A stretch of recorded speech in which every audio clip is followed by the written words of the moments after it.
খালেদা জিয়ার মতো একটা নেত্রীকে কিভাবে বাড়ি থেকে বের করে এনে অপমান করার জন্য 2 কোটি টাকার জন্য জেল খাটিয়েছে। 1991 সালে যখন এরশাদ সরকারের পতন হয়েছিল, তার 2 দিনের মাথায় তৎকালীন শীর্ষ নেতা মিজানুর রহমান চৌধুরী সাহেব তার বাড়িতে জাতীয় পার্টি অফিস খুলেছিলেন। 111-এর সময় আমরা দেখেছি যখন দেশনেত্রী খালেদা জিয়াকে ধরে নিয়ে যায় এবং আওয়ামী লীগের সভানেত্রীকে ধরে নিয়ে যায়, তখন খন্দকার দেলোয়ার সাহেব সেই ন্যাম ভবনে বিএনপির দায়িত্ব নিয়েছিল আর জিল্লুর রহমান সাহেব নিয়েছিল আইবি কোম্পানি। আজকে একবার কল্পনা করে দেখুন, আজকে 35 দিন আওয়ামী লীগ নাই, একটা মুরগির খোপ তারা পায় নাই যেখানে দাঁড়ায় তারা বলবে যে আমরা আওয়ামী লীগ চালাবো। এবার চিন্তা করেন, এটা হার না, এটা পতন, এটা আল্লাহর তরফ থেকে আসছে।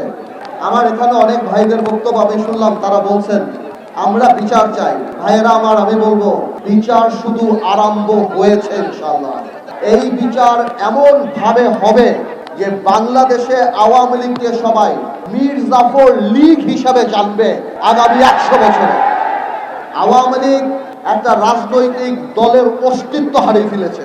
এই আওয়ামী লীগের 71 সালে যে অবস্থান ছিল, আজকে আওয়ামী লীগ যে ক্যারেক্টার, যে চারিত্রিক বৈশিষ্ট্য চলে আসছে, আওয়ামী লীগ কোনো মানুষের দল হতে পারে না। ভাইয়েরা বোনেরা, আজকে ছাত্র বৈষম্য আন্দোলনে ছাত্র জনতার যে আন্দোলন দেখছেন, এই আন্দোলন 17 বছর মানুষের পুঞ্জীবিত ক্ষোভ। এই আন্দোলন এমন এক পিতার আন্দোলন যে লজ্জায় তার পরিবারের সাথে ভাত খেতে বসে নাই, কারণ সে বাজার করতে পারে না।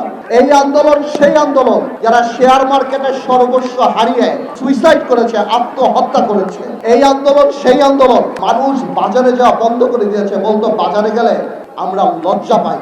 এই আন্দোলন গত 17 বছরে আমরা জেল খেলেছি, আমাদের বিএনপির সতীর্থরা জেল খেলেছে। খালেদা জিয়ার মতো একটা নেত্রীকে কিভাবে বাড়ি থেকে বের করে এনে অপমান করার জন্য 2 কোটি টাকার জন্য জেল খাটিয়েছে।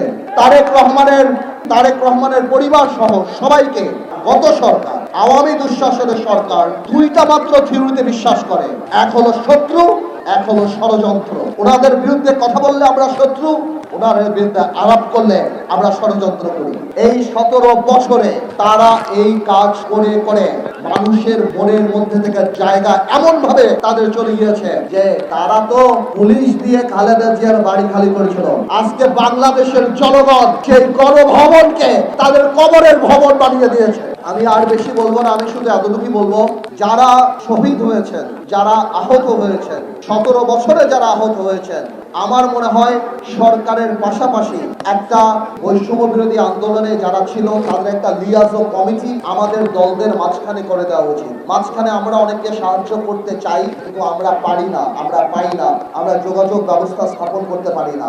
আমি মনে করব নিবন্ধিত রাজনৈতিক দল বা যারা কিংবা এই স্বৈর শাসনের ফাঁদে পা নিয়ে দালালির খাতায় নাম লিখে নেই এই গণতান্ত্রিক আন্দোলনে জনগণের সাথে ছিল, আমি অনুরোধ করব, আমি আপনাদেরকে আশ্বাস দিচ্ছি, আমি বলে যাচ্ছি ইনশাআল্লাহ আমরা সবাই মিলে যদি লিয়াজা কমিটি করি, আমরা এই প্রাইভেট সেক্টর থেকে ওনাদের যথেষ্ট যেই ক্ষতি ওনাদের হয়েছে ওইটা তো আমরা পোষণ করতে পারবো না। কিন্তু আমি সবসময় বলি, ইমোশন তো ভালো, তবে পুনর্বাসন ইমোশনের চেয়ে বেশি ভালো। শেষ একটা কথা বলি, এই বিজয় আমাদের সবার বিজয়। আমরা জানি কোনো কারণে এই শহীদদের আর যারা আত্মত্যাগ করেছে তাদের রক্তের সাথে বেইমানি না করি। সামনের বাংলাদেশে আমরা জানি আল্লাহকে ভয় পাই এবং এই রক্তের যথাযথ সম্মান দিতে পারি। আল্লাহ হাফেজ, আপনারা সবাই ভালো থাকুন।